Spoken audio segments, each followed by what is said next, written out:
Here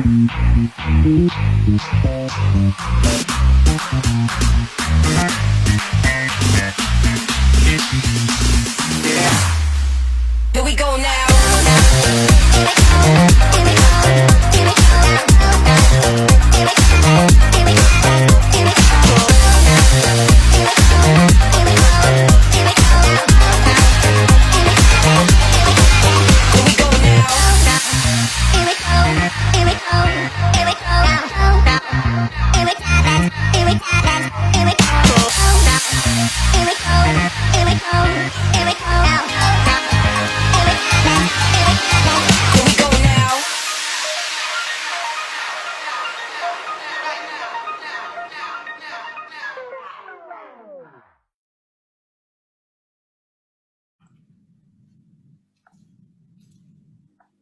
Good afternoon to my entire Jeunesse Australasia family, and welcome to today's focus webinar on building resilience.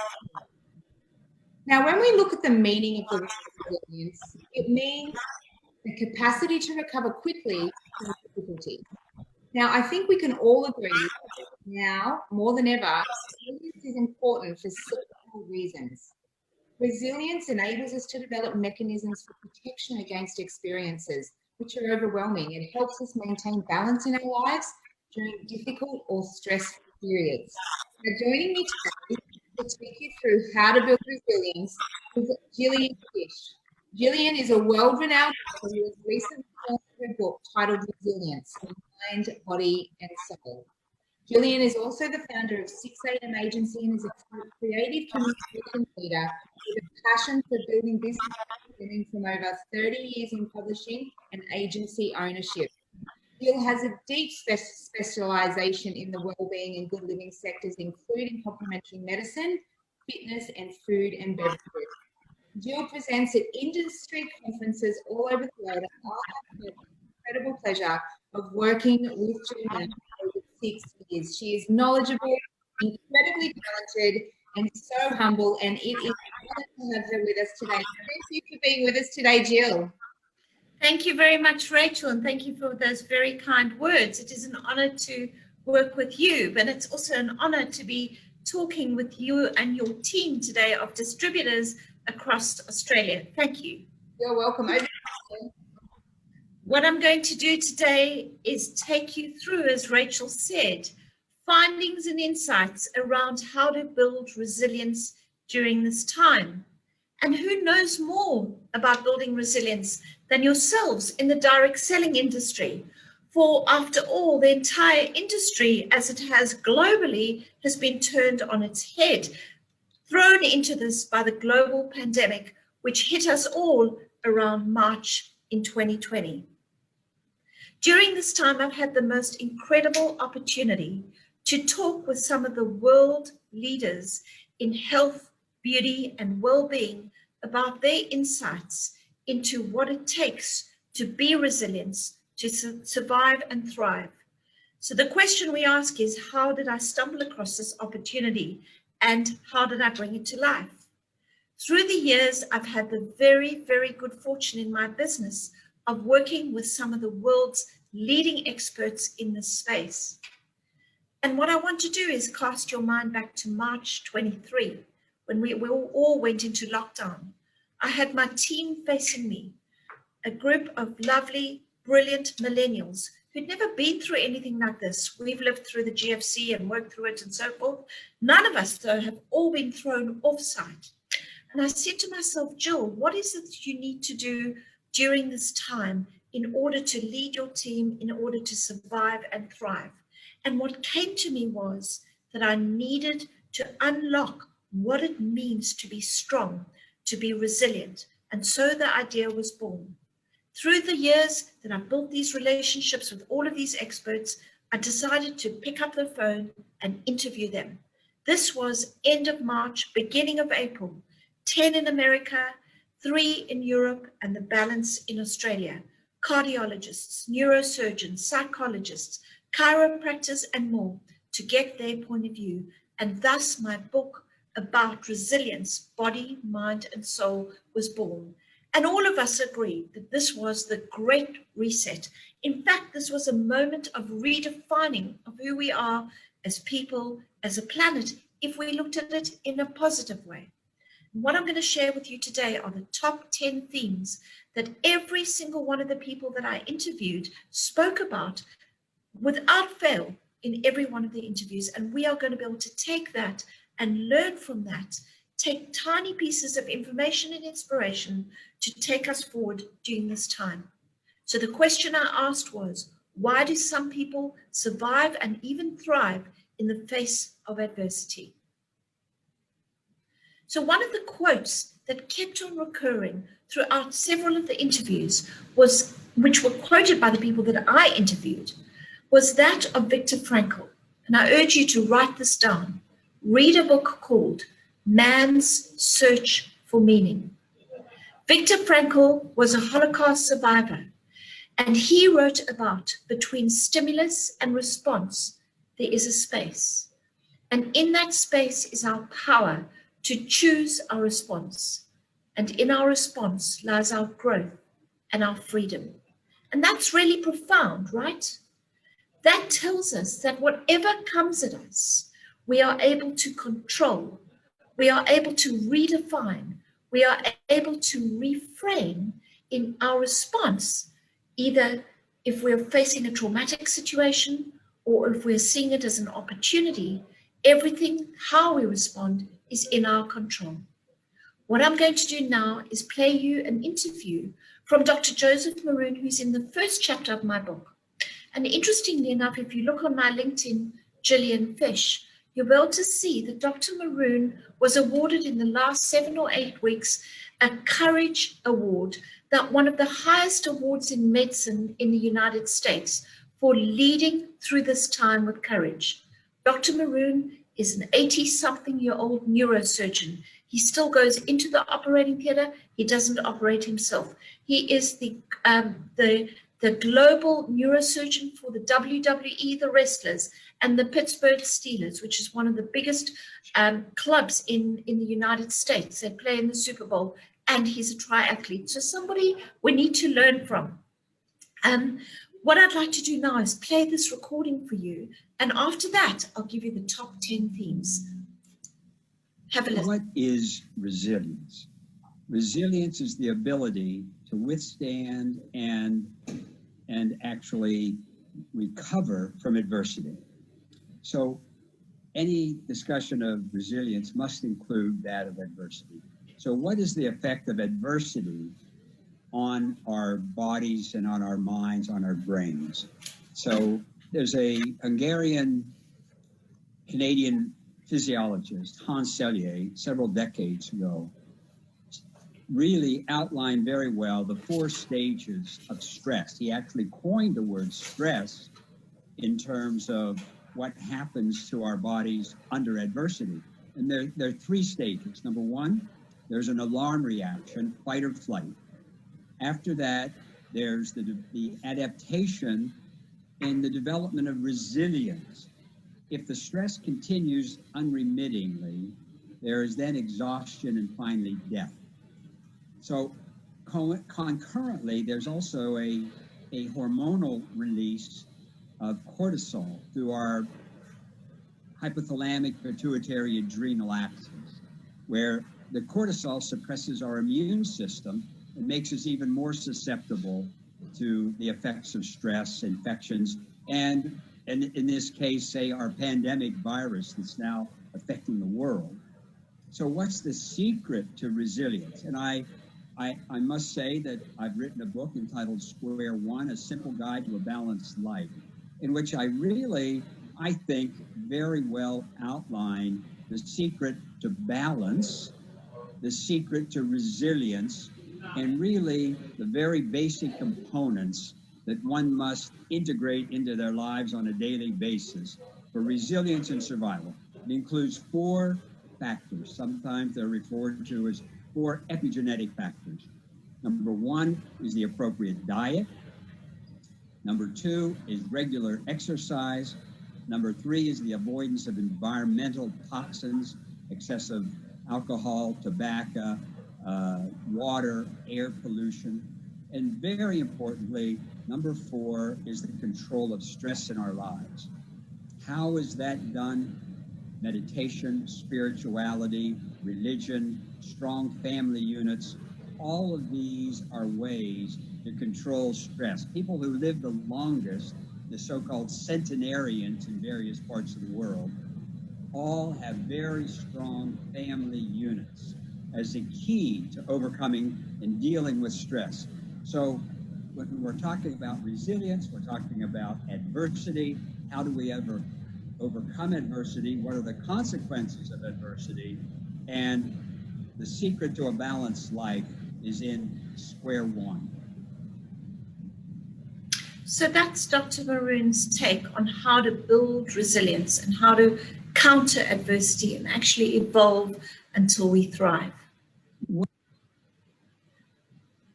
A quote from Sabina Reid, who's one of Australia's top psychologists, sums it up well, and Rachel really spoke about this in her introduction, that resilience is our capacity to cope and grow in the face of adversity.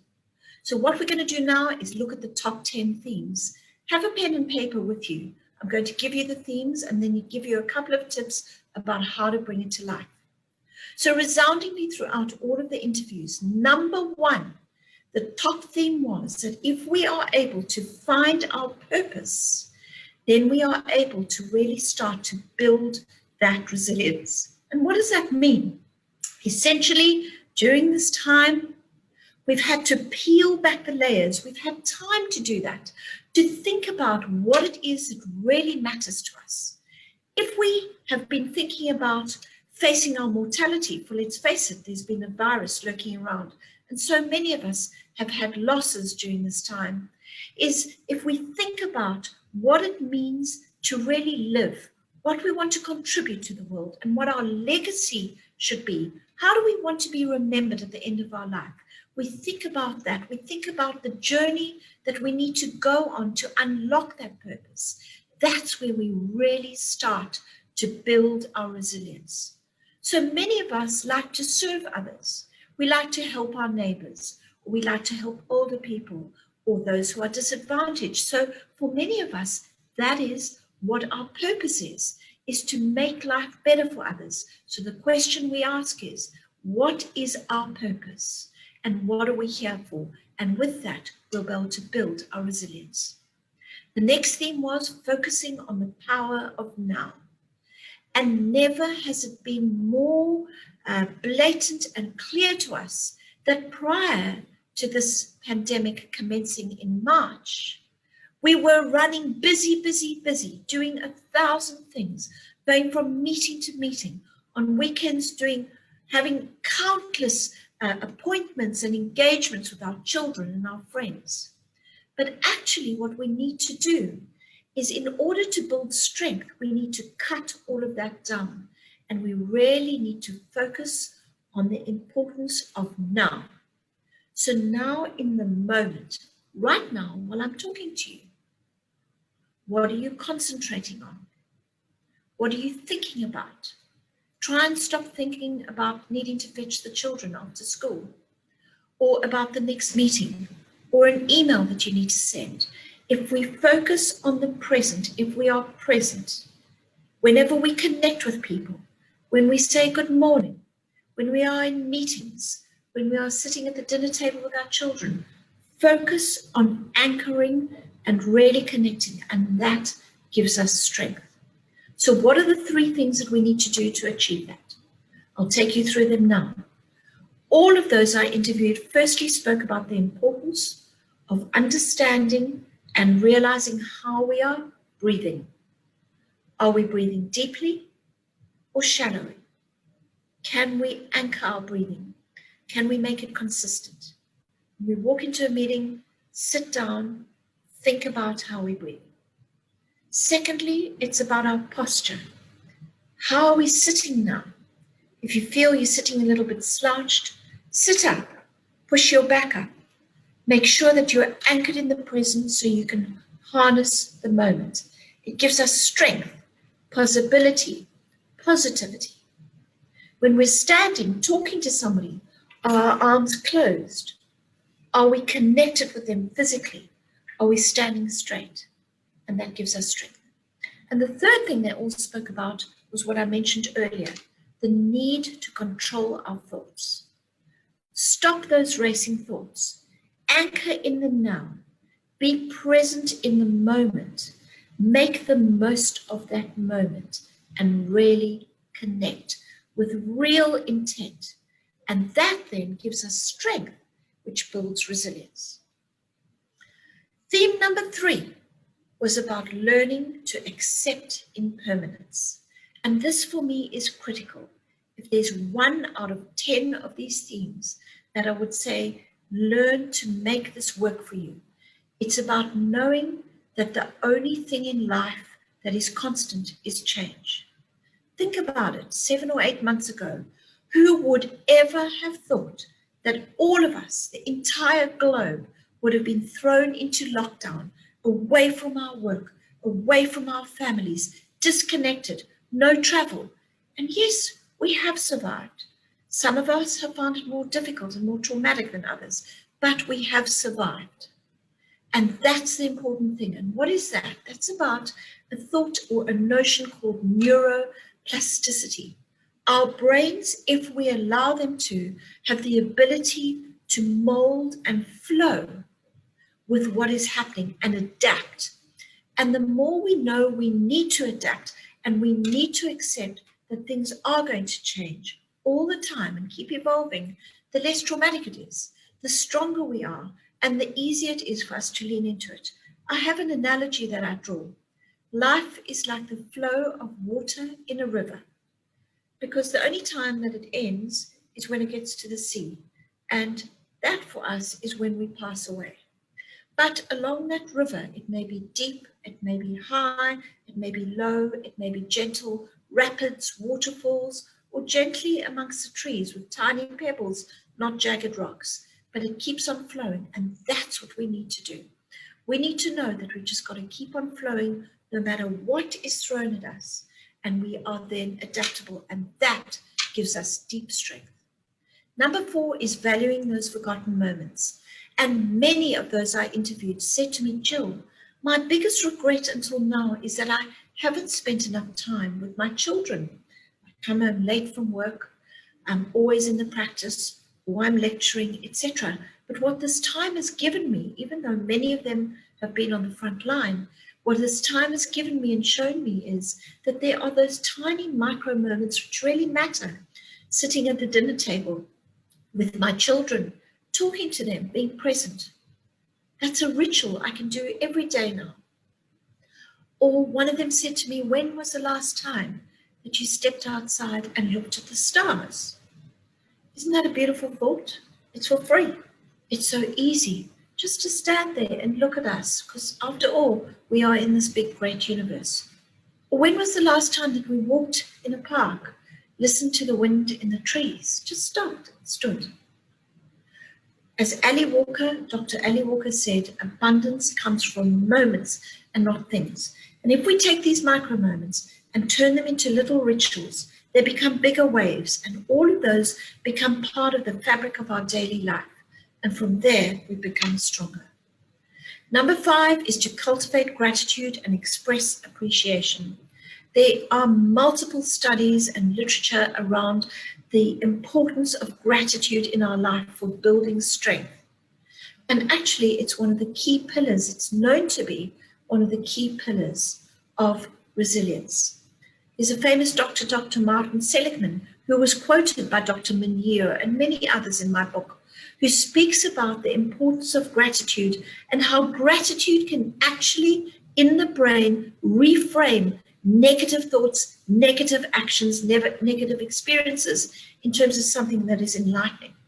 Dr. Yeo said to me, Gill, every single morning I wake up and I say to myself, I'm grateful to be alive, to breathe again, to love again, to work with loved ones, to work with people that you care about, to do better in the world.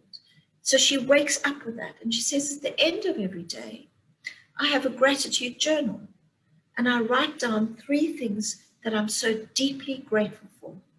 So therein lies an opportunity to really express gratitude I talk about it as finding the joy in every moment. And that's kind of my own payoff line or my own mantra. I have cards that says from the desk of Gill Fish, and it says find the joy. So here's the thing. We need to be grateful for what we have. And my God, are we really well off in this country compared to other people? And yes, life is tough for many. Many have lost their jobs. Many don't have food on their table, but therein lies the opportunity for those of us who are more resilient and stronger and better off to help others. Number 6 is build community. And who better than Australians to show others how to build community? Why do I say that? If you look at Australia during major crises, the Boxing Day tsunami, the bushfires, look how we pull together. We raise money, we give our clothes. En masse, you see queues of people going into helping others. Australians know how to do it best. Here's the thing. A community does not have to be 100 people or 50 people. It can be 3 people. But it's about cultivating that small group, no matter how big or small, to really help and support not only each other, but then go out to support others. For it is always about helping others. I remember Gerald Quigley in the interview, which was towards the end of April. It was around Schizophrenia Awareness Week. He was deeply concerned, and he said to me, Jill, people who live with schizophrenia struggle when they're on their own. They need to be connected with others. What is going to happen to them? They've gone into lockdown. He's also a senior, and he spoke about how he was concerned about his colleagues and his friends who are of an older age, in their 70s, who are isolated in lockdown. And we know during this time, many of you are in lockdown in Melbourne again. So it's very difficult, but how do we harness community? How do we reach out and help others? Number 7 is the importance of being of service to others.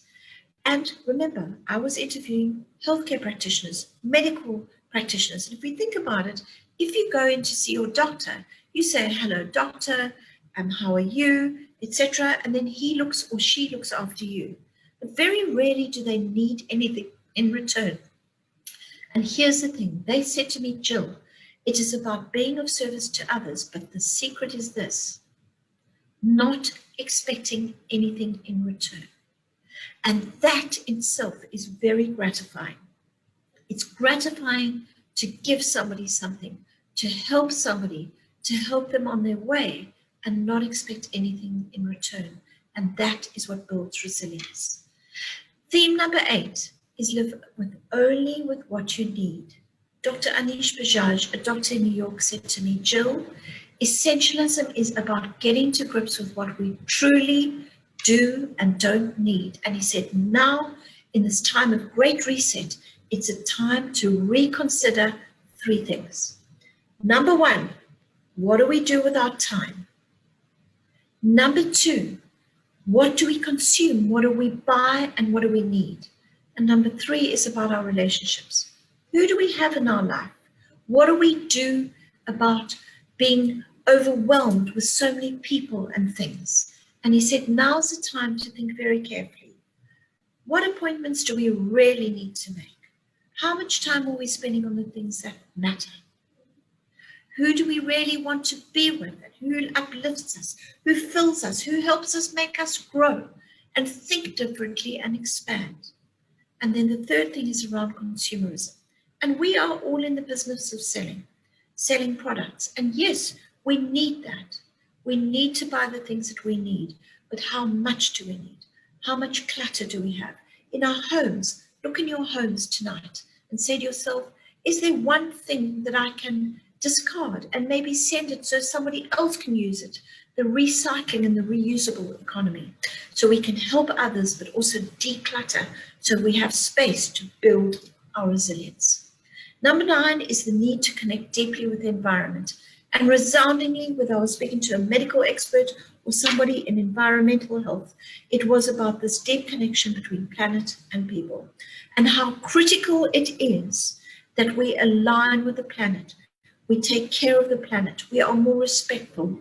For that itself will empower us with good human health and well-being. Somebody said to me, Dr. Andy Monk said to me, Jill, Remember that this virus, this pandemic actually started with a virus, with a bat in a cave that was meddled with mankind, right? It came into the metro areas. And what we think is that we are masters of the universe, but actually we're not. Mother Nature is stronger and more powerful than us. What we are citizens of the universe. And as citizens, we have to have respect for each other, the way we connect, the way we relate as people. And that is exactly the same as what we need to do with the environment. How do we treat it? Are we disdainful, disregarding, don't care? No, we need to make sure that both environment and human health and well-being go hand in hand.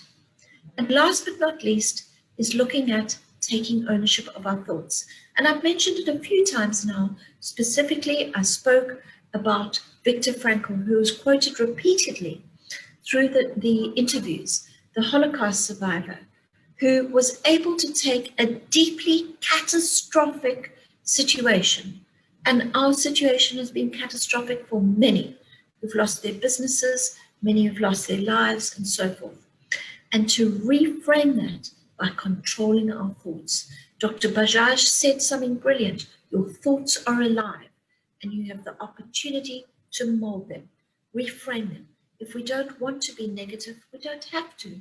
If we want to lean into possibility and opportunity now, we can. So, as I said before, some people have seen this as a trauma. Some have seen it as an opportunity to make changes in our life. I saw it as an outstanding opportunity to really unpack something and take something to the people around resilience. And that's why I'm deeply grateful to share that with you all today. So that's why I wrote a book. So here's the thing. These are the top 10 themes then, to summarize. Number one is find your purpose. Say to yourself, if I were to pass away, what do I want my legacy to be? Do I want to be remembered as the hardest working person? Or do I want to be remembered for somebody who really helped others or helped others unlock potential? What is it that I want to be remembered for? Secondly is discovering the power of now. Be present in the moment. Anchor yourself. Think of your breathing, your posture, and your thoughts. Accept impermanence and challenge as the norm. That neuroplasticity, our ability of our brains to evolve and flow like water over the rocks. Value micro moments. Get that ritual back in your life, be it eating dinner with your children, or looking at the stars every night, or going for a walk, or reading a book, or writing a gratitude journal. Cultivate gratitude, because gratitude builds resilience. If we are grateful rather than disdainful, grateful for what we have.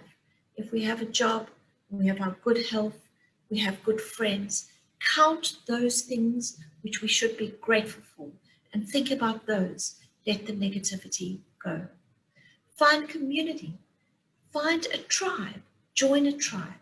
Build a tribe and help each other through this time. But importantly, for those of us who are a little bit more resilient than others, help others, which is serving others, but serve others without expecting anything in return. Live only with what we need. Think about essentialism. What is one thing that you take to Vinnie's tomorrow to give to somebody else who's in need, but to declutter your life so you'll have space to build that strength? Think about who fills you up and who depletes you. And lastly, think about how you spend your time. Busy, busy, busy is the order of the past. Pace is a different thing, and yes, pace is important. Connect with the environment. Make sure that we are as mindful and respectful for the environment as we are for others, for our colleagues, for our people. And take ownership of our thoughts. Make sure that you know that we can control our thoughts. If we have a negative experience, a traumatic experience, instead of lambasting that or blaming somebody else or knocking them, rather say, how can I reframe that? How can I learn from this? How can I do something different, which is better than for others? So game-changing actions now from the lovely Dr. Ali Walker. She said to me, Jill, this is my resilience GPS. She says, I have gratitude. Be thankful for what I have and use energy to focus on others. She said, have perspective. Realize what's important. Place your attention on what you can do, not what you can't do. And surrender. Most of what happens to us in our external environment is out of our control. What we can control is our inner response to our environment, and that is absolutely key. A couple more tips which I'd like to share with you. Seek a mentor.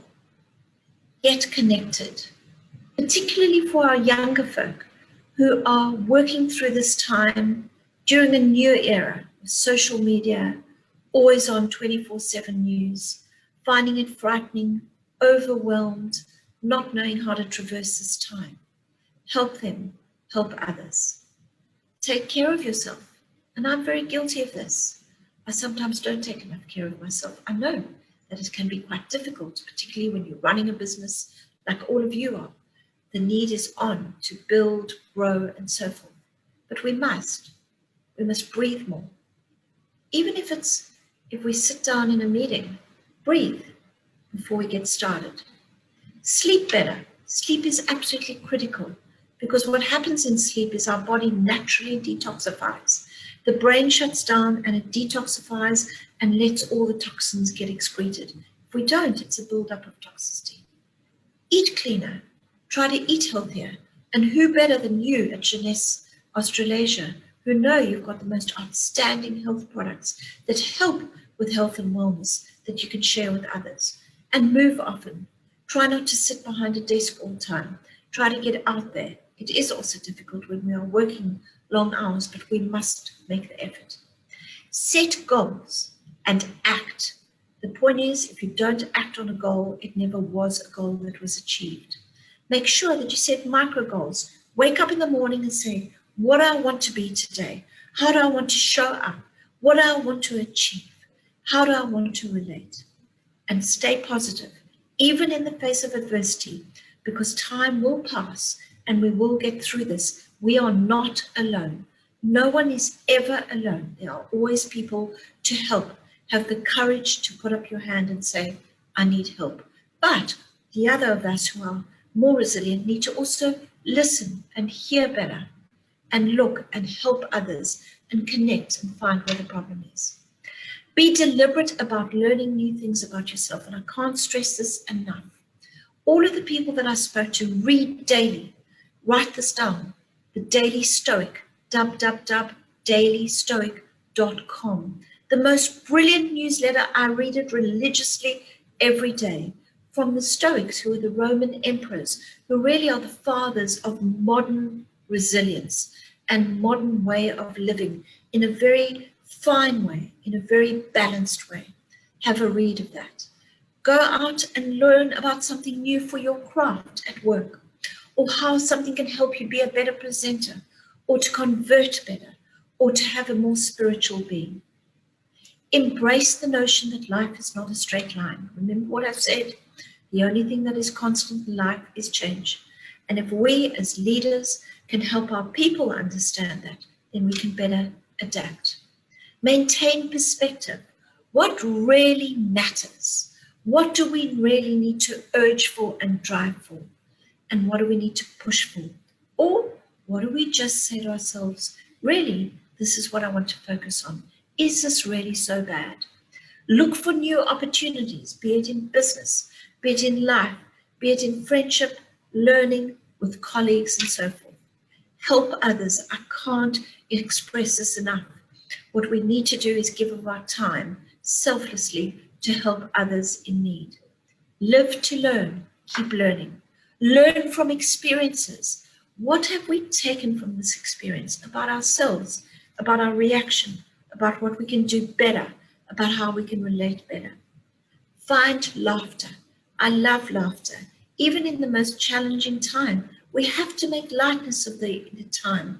We've got to obviously not to be detrimental to others. What we've got to do is be uplifting, bold. When we are with our team members, when we're with our family, find the lightness, of course, when it's appropriate, and never, ever give up. As Dr. James Wilson who is the founder of the terminology, adrenal fatigue, the 21st century stress syndrome. He wrote a book years ago on this, about 15 or 20 years ago. Have a look at him, some great learnings on life. He said to me, Jill, it's not just finding joy in challenging times. It's about finding joy in life.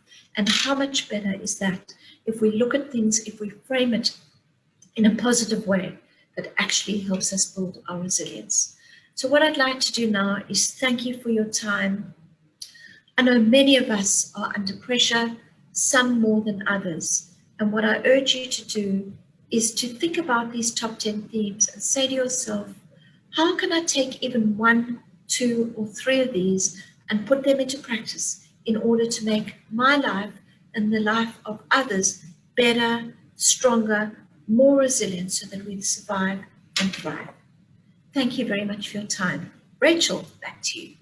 Those themes are powerful. You know, I love that, you know, the common denominator that I picked up on from your discussions with all of those doctors was, you know, the concept of self-care, whether that's eating better, sleeping better, you know, taking time out, connecting with the now, you know, that is so important. And I think, you know, for a lot of people, that's a big thing that they realize during this time. And serving others, you know, it's here at Jeunesse, that is the important theme that we really focus on is others.